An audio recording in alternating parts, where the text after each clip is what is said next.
Hi friends, it's just about the end of our day. Let's read our next chapter in our book. Chapter 8 on page 74, The Case of the Mysterious Messages. Mamma mia, what happened here? Aldo said as he pulled his cleaning cart into the room and looked around. I looked around too, and what I saw was almost as scary as Halloween.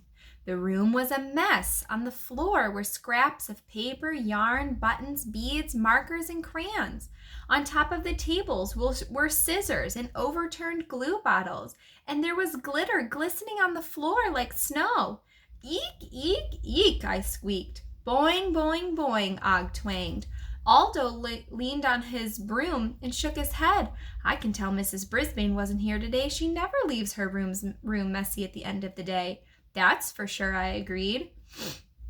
Aldo didn't have much time to talk. He was too busy sweeping and spraying and scrubbing and mopping up the room. He stopped when he saw a stack of cards. Oh, they're making cards for Mrs. Brisbane. Good idea, he said. I'd like to send her a card myself.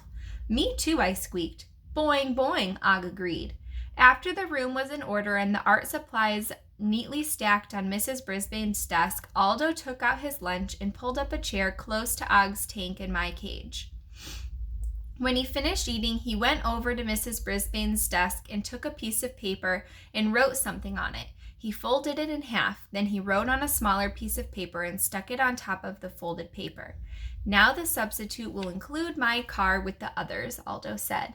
Can you write one for me? I squeaked. Aldo usually seems to understand me, but that night he didn't.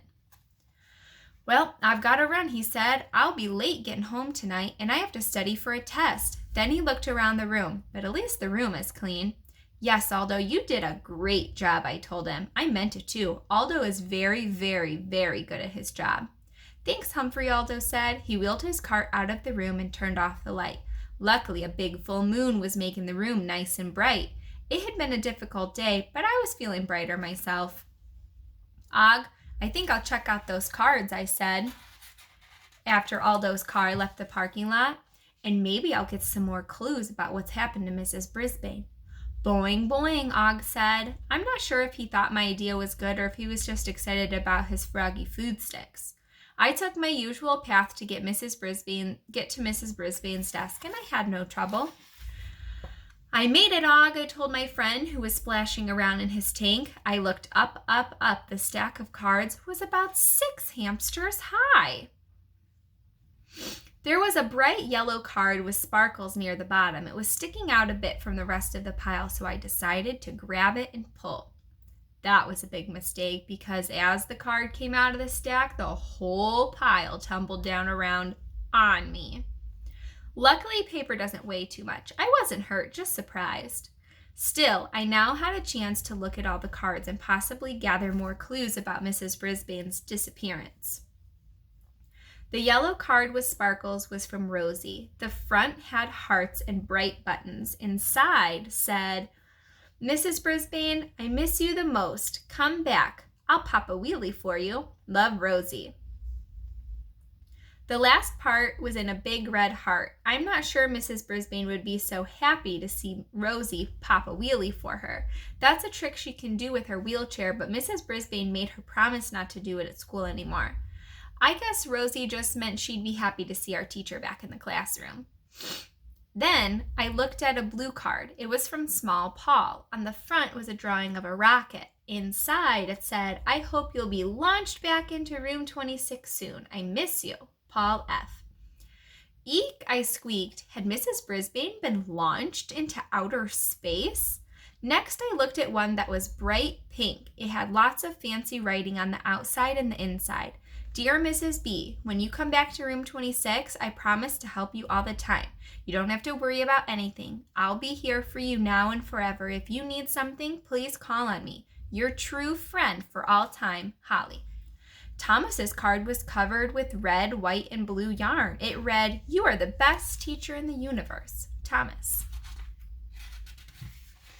Sometimes Thomas exaggerates, but this time I thought he was right. But I was shocked when I read what he wrote at the bottom. P.S. I'm the best juggler in class. I can juggle for hours without dropping a ball, just like my dad. Was that true? Do you guys remember when Thomas juggled? Did he juggle well? Not very well. That just wasn't true. Why did a nice boy like Thomas have to make things up like that? The next card was white with fancy purple letters. It said, "Sometimes I forget things, but I never forget all the things you do for us. Come back soon. Love, Phoebe." I felt a little pang for Phoebe. She was forgetful, but she was also extremely nice. Kelsey's card had a drawing and a ballet dancer on it. Inside, it said, "Hope you'll be up on your toes soon, from Kelsey." There was a very plain orange card with blue letters. No glitter, no beads, no buttons. It said, "I'm not good at fancy words, but I miss you. Just Joey." Joey's card was nice and simple. I knew Mrs. Brisbane would like it because it sounded like him. "Og, these cards are so nice," I shouted to my friend. "Our friends did a great job." He splashed around in a happy-sounding way. I read all the cards. The more I read, the more I wished I could make a card for Mrs. Brisbane, too. I looked over at the art supplies. Markers, crayons, glue, and glitter made a very nice-looking card. But I also knew they were dangerous, at least hamsters. Hamsters like me don't wash our paws in soap and water. In fact, soap and water aren't good for us at all. No, no, no. We groom ourselves using our tongues and paws, so if I got glue or markers on my paws and licked it off, I might get very sick. Maybe I could add some pizzazz. Mr. E had suggested that, but I looked and couldn't find any jar or bottle or box marked pizzazz. I'd have to just make a plain card like Just Joey's. I went slowly back to my cage. All the cards were great, but one stuck in my mind. Kelsey had said she hoped Mrs. Brisbane would be up on her toes soon. Up on her toes? That sounded like a clue. Was Mrs. Brisbane actually going to be a ballet dancer? I tried to imagine our teacher with her short gray hair and her sensible shoes twirling around in like a ballerina. She didn't look like the dancer in Kelsey's music box, but if Mrs. Brisbane wanted to be a ballerina, then that's what she should be, even though I think she makes a better teacher. I pulled out my little notebook and a pencil from behind my mirror. First, I added a clue to my list. Clue number 5. Mrs. Brisbane may be learning to be a ballet dancer.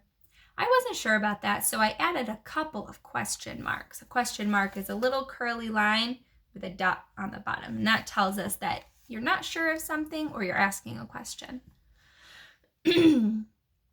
Next, I turned the page and thought about what to write to my teacher. I wanted to say just the right thing. I thought some more. Sometimes it's easier to say something you feel in your heart with a poem. And so I wrote, "Roses are red, violets are blue. Oh, Mrs. Brisbane, how much I miss you." I looked it over and I liked it, so I signed it, Humphrey. I read it to Og. "Boing, boing, boing," he twanged. "Oops.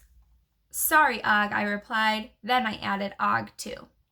"I signed your name too, Og," I assured my neighbor. "He can't write. At least I don't think he can write. And he doesn't have a notebook. If he did, it would have to be waterproof." I tore the page from my notebook, but when I looked at it, it seemed a little too plain. I didn't know how to make it fancier. I looked around my cage and dug around in my bedding, and all I came up with was a tiny piece of carrot I'd saved in the strawberry Kelsey had brought.